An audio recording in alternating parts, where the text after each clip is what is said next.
বদরের যুদ্ধ নিশ্চয়ই আপনারা জানেন কম বেশি সবাই।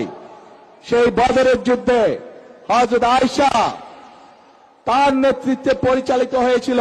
আয়েশা রাদিয়াল্লাহু তাআলার উক্তি দিতে গিয়া উনি ভুলবশত বলে ফেলছেন নাকি জানেন যে উনি বদর যুদ্ধের নেতৃত্ব দিয়েছেন। আচ্ছা, আয়েশা রাদিয়াল্লাহু তাআলা বদর যুদ্ধের সময় বয়স ছিল 7 থেকে 8 বছর। উনি কিভাবে ওই সময় উনি নেতৃত্ব তো ওই যুদ্ধের সময় ছিলেন না। এই কথা খাদিজা রাদিয়াল্লাহুকে কর্মজীবী বলছেন। হ্যাঁ, উনি আধা কর্মজীবী বলতে পারেন। আসলে উনি কর্মজীবী বলতে মিন করে হ্যাঁ চাকরিজীবী। কর্মজীবী না, উনি ছিলেন একজন ব্যবসায়ী উদ্যোক্তা। এই কথাগুলো মানে এগুলো দিয়ে উনি কাউন্টার দিতে গিয়ে আমি ওই কথা আগেই বলছি যে ওনার যারা উপদেষ্টা আছে সামথিং রং দেয়ার, সেখানে সমস্যা আছে, ওনার এটা ঠিক করা উচিত। আসলে তারেক রহমান বাংলাদেশে ফেরার পরে মূলত নির্বাচনের লড়াইটা জমছে, খেলাটাও এখন ভালো জমছে। দুইজন নেতা বাংলাদেশে চষে বেড়াচ্ছেন, তারা বিভিন্ন জায়গায় বক্তব্য দিচ্ছেন, আমরা খেলা দেখছি, খেলা জমছে। কিন্তু খেলাটা যে কোন লেভেলে চলছে সেটা কিন্তু জনগণ বিচার করবে। কারণ হলো আমি আবারও বলি যে উনি যেমন আজকে এই ভোট জালিয়াতি নিয়ে সিলের ব্যাপারটা নিয়ে কথা বললেন। আচ্ছা, সিলের ব্যাপারটা বুঝলাম। সিল তো বানানো কোনো ব্যাপার না। কাঠের সিল এগুলো তো বানানোই যায়। এটা তো আপনি বানাইতে পারেন, যে কেউ বানাইতে পারে, ১,০০০ বানাইলো। আচ্ছা, শুধু সিল বানিয়ে কি মানে ভোট জালিয়াতি করা যায়? যেমন ভোটের একটা সিস্টেম বা পদ্ধতি আছে। মানুষ তো আর এখন ভাই এক্কেবারে সবাই মূর্খ না। এখন মেজরিটি মানুষ সচেতন। সুতরাং এখন এগুলো বলে হবে? ওখানে কতগুলো ভোট কাস্ট হয়েছে বিকাল বেলা ৫টার পরে কিন্তু একটা রিপোর্ট দিতে হয় প্রিজাইডিং অফিসারকে। কে কত পেয়েছে সেটা পরে। আগে ওখানে বলতে হয় যে টোটাল ওই সেন্টারে ভোট ছিল সাপোজ ২,০০০ এবং সেই ২,০০০ ভিতরে উপস্থিত হয়েছে মনে করেন যে ১,২০০। কারণ এটা একটা ওই যে ব্যালট পেপারে একটা মুড়ি কপি আছে। এই রিপোর্টটা মুড়ি কপিতে কয়টা ব্যালট কাটা হয়েছে, কয়টা বাকি আছে, এই কাউন্টিং রিপোর্টটা আগে দিতে হয়। তারপরে হলো গিয়া আপনার ভোট গণনা হবে এবং কে কোন প্রার্থী কত ভোট পেয়েছে সেটা নির্ণয় হবে। এখন প্রথম যখন আপনারা এটা মিডিয়া দেখছেন, সন্ধ্যার সময় কিন্তু বলে দেয় এই জাকসু নির্বাচন আমরা দেখতে পেয়েছি যে এবার ভোট কাস্ট হয়েছে 65%, 68%, 59%। হ্যাঁ, এইরকম বিভিন্ন ফিগার। এটা কি করে দ্রুত বললো?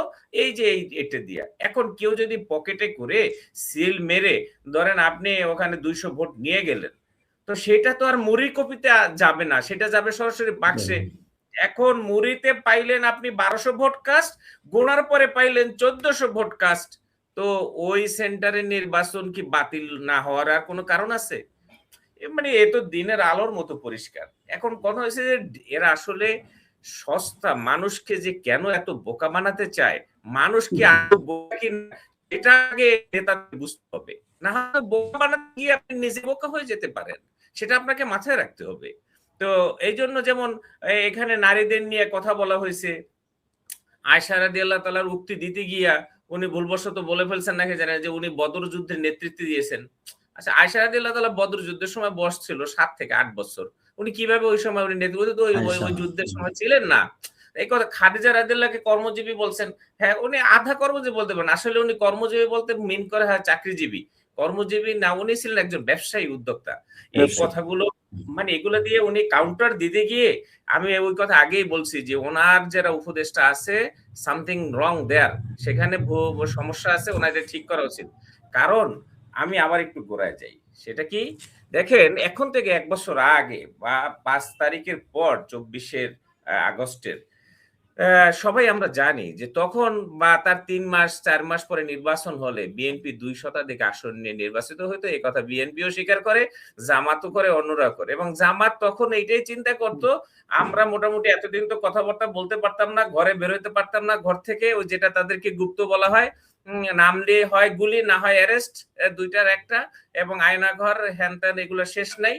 তো যাক, এখন আমরা কাজবাজ করি, দেখা যাক এবার একটা বিরোধী দলে গেল ভালো অবস্থানে যেন যাই, যাতে ভবিষ্যতের পরবর্তী ৫ বছর পরে নির্বাচনে আমরা যেন সরকার গঠন করতে পারি, সেই রকম একটা চিন্তা কর। সেই চিন্তাটাকে আমি বলবো যে বিএনপি পুরো চেঞ্জ করে দিছে। জামাতকে আত্মবিশ্বাস করাতে বা জামাতের নেতৃবৃন্দকে চিন্তা করতে, কর্মীদেরকে এই কথা বলতে বা চিন্তা করতে বাধ্য করেছে, আরে না রে ভাই, তোমরা ক্ষমতায় এইবারই চলে আসতে পারো। সেই ব্যবস্থা আমরাই করে দিচ্ছি। একটার পর একটা তাদের ভুল, তাদের এই বিভিন্ন ধরনের চাঁদাবাজি, দুর্নীতি, বিভিন্ন দখলবাজি, এই মামলাবাজি, এই জিনিসগুলো করে তাদের অবস্থান সেই আকাশচুম্বী অবস্থান। আমি গত শেখ হাসিনার আমলেও আমি এই কথা বিভিন্ন সময় বলেছি। এই যে শেখ হাসিনার সময় বিএনপির যে জনপ্রিয়তা, বিএনপির যে আকাশচুম্বী জনপ্রিয়তা, এটার জন্য বিএনপির কোনো ক্রেডিট নেই, অবদান নেই।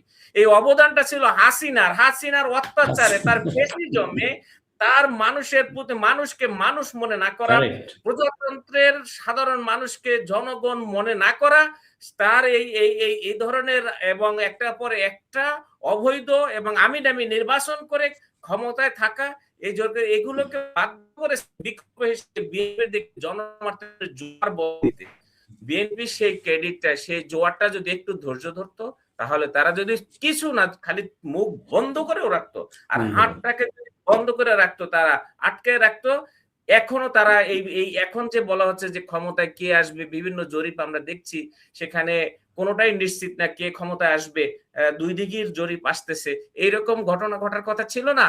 এই নির্বাচনে নিরঙ্কুশ বিজয়ের কথা ছিল বিএনপির। এখন কি হবে? এখনো হতে পারে, বাট এটা নিশ্চিত করে আর বলা যাচ্ছে না, যেটা 1 বছর আগে নিশ্চিত ছিল। এখনো সময় আছে, নির্বাচনের এখন 1 সপ্তাহ বাকি। 1 সপ্তাহ লাগে না ভাই, নির্বাচনের মোমেন্টাম তো ভাই 24 ঘন্টা চেঞ্জ হয়ে যায়। 24 ঘন্টার ভিতরে যে কোনো ঘটনা, যে কোনো দিকে, যে কোনো সিচুয়েশন মানুষ মুভ করে, ভোটাররা মুভ করে। কারণ আমরা জানি বিভিন্ন জরিপে মোর দেন 20% ভোটার এখনো পর্যন্ত তারা ডিসিশন নেয় নাই তারা কাকে ভোট দিবে। সেই ভোটাররা, এই ফ্লোটিং ভোটার যারা, তারা যেদিকে যাবে ক্ষমতা বা রাষ্ট্র গঠনের সেই দলই করবে। তো সেইটার ক্ষেত্রে তাদের এই সাবধানে কথাবার্তা বলা উচিত এবং অপেক্ষা করা উচিত। প্রশাসনের যে এই সিল মেরে কি করছে কিংবা হ্যাক করে কি করছে, কিংবা আজকে যে উনি আরেকটা কথা বললেন, আমি জামাত ইসলামের আমির সম্পর্কে আমি জানি না এতদূর কি কথা বলা প্রয়োজন আছে। আমি তো জানতাম যে ডাক্তার শফিকুর রহমানের সাথে তারেক জিয়ার ব্যক্তিগত সম্পর্ক অনেক ভালো, এবং ডাক্তার শফিকুর রহমান যতবার লন্ডনে গিয়েছেন বিভিন্ন প্রয়োজনে, আমাদের বিশ্বাস বা জনগণ মনে করে তারেক রহমানের সাথে তার বিহাইন্ড দ্য সিনে বৈঠক হয়েছে। এটা আমরা মনে করি, সত্য মিথ্যা আমরা জানি না, বাট এটা মনে করি। কিন্তু আজকে তাকে বলা হয়েছে কি জালেমদের নেতা। কিন্তু এরপরে তার দলের 2 জন শীর্ষ নেতা তারা বলছেন কি কি সাদা শয়তান নাকি বলেছেন এই ধরনের কথাবার্তা। বলছেন যে এটা কেমন কথা বলেন, আমেরিকা থেকে একজন প্রশ্ন করলেন, বললেন যে ওনাকে সাদা শয়তান বললেন। তো এটার জবাব আসলে আমরা কি দিব? এটার জবাব জামাত ইসলামের আমিরই দিয়ে দিয়েছেন। সেই বলছেন যে আমাকে নিয়ে যারা বিভিন্ন ধরনের নোংরা খেলায় মেতেছেন এবং আমাকে যারা বেইজ্জতি করতে চান, আমি তাদেরকে ক্ষমা করে দিলাম। মানে এরপর আর এটা নিয়ে কথা বলার, ওই যে ভাই প্রশ্ন করছে এর উত্তর দেওয়া দরকার নেই, উত্তর তো ডাক্তার শফিকুর রহমান দিয়ে দিচ্ছে। মানে দেখছেন তো দুইজনের ডিবেটের পার্থক্যটা কোথায়, দুইটা দলের তারা কি ভাষায় তার সমালোচনা করলো আর কি ভাষায় তার জবাব দিল। আমি মনে করি জামাত থেকে ভাই রাজনীতি অনেক শেখার আছে, শিখতে ভাই দোষের কিছু নাই। শত্রুর কাছ থেকেও ভাই শেখা যায়, ভাইয়ের কাছ থেকেও শেখা যায়, বিভিন্ন জায়গা থেকে শেখা যায়। রসুল তো বলেছেন তোমরা দোলনা থেকে কবর পর্যন্ত শেখো। শেখার তো বয়স যায় নাই, শিখতে হবে। বিএনপির যেটা ভালো সেটা জামাতের শিখতে হবে, জামাতের মধ্যে যেটা ভালো সেই ভালোটা তাদের শিখতে হবে। ওয়েলফেয়ার পলিটিক্স, যেমন জগন্নাথ বিশ্ববিদ্যালয়ের ছাত্র দল গত নভেম্বর মাস জুড়ে ওয়েলফেয়ার পলিটিক্স এর প্র্যাকটিস করে তারা যেমন নির্বাচনে অনেকটাই ভালো করেছিল বিপি পদে, এই ধরনের এটা তারা শিখছে যে না, শিবির যেরকম ওয়েলফেয়ার পলিটিক্স করে আমাদেরকেও এভাবে করতে হবে, ছাত্রদের পাশে দাঁড়াইতে হবে, তাদের কল্যাণে বিভিন্ন রকমের আমাদের সহযোগিতার হাত বাড়াই দিতে হবে আমাদের সামর্থ্য অনুযায়ী, যেটা আগে করা হয় নাই। জগন্নাথে করেছিল, ফলও ভালো পেয়েছে, জিততে পারে নাই ছাত্র দলের ভিপি প্রার্থী, কিন্তু না জিতলেও তার লড়াই হয়েছে হাড্ডাহাড্ডি, যেটা অন্য বিশ্ববিদ্যালয়ে সে লড়াই হয় নাই।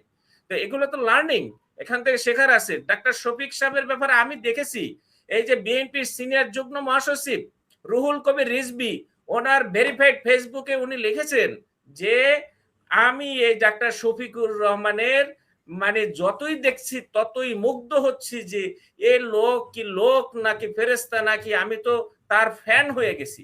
এটা যদিও 1 বছর আগের কথা, এখন বলবে কিনা জানি না, তখন নির্বাচন তখন ছিল না, এই জন্য হয়তো বলেছে। তো এটা তো বিএনপির একজন শীর্ষ নেতার বক্তব্য। এবং সেটা আজকেও আমরা দেখলাম ডাক্তার শফিক তার একটা জনসভায় বলল আমি এগুলো সব ক্ষমা করে দিলাম। মানুষ কিন্তু ভাই এগুলো অবজার্ভ করছে।